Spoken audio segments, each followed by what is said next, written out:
tenancy, how to take tenancy and power of attorney, right? So what do you do? How do you take tenancy? What is tenancy? This is something that gets confused all the time, and buyers are hit with it when they get to the closing table and their eyes light up like, what is this? There are basically three types of tenancy: joint tenants, tenants in common, and tenants by the entirety.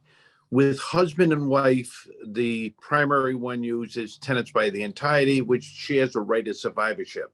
If one of the spouses die, it automatically goes to the other one. Joint tenants is very similar with a right of survivorship, but tenants by the entirety can only be held by husband and wife. So you and I could not hold a piece of property as tenants by the entirety.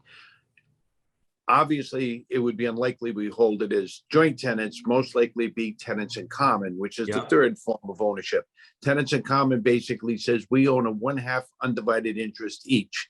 So if you and I bought a piece of real estate together as an investment, and let's let you pass away rather than me, in the event you passed away, your wife, your heirs would inherit your share, and the same with myself.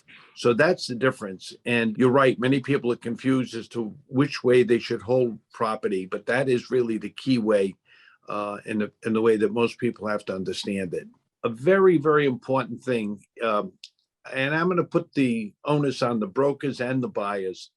In the event that a deed is prepared without tenancy, and it happens, unfortunately, we're waiting. Again, you and I are buying a piece of property, so we're not sure how to do it. We've had a husband and wife not sure how to do it. So frequently it's left open and done just before the closing. But a real disaster can occur. If there is no tenancy specified on the deed, they're presumed to be tenants in common. So again, let's take that young couple. They're putting 50% down each. They're going to be, they think they're going to be joint tenants, but if there's no tenancy, they're now tenants in common, which means each side's heirs inherit the other portion. And that can be a real disaster. The next subject I'd like to speak about is power of attorney.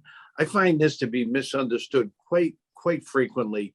I'll have a seller call me for representation and said, I got power of attorney, so I can sign everything. And that's not necessarily the truth.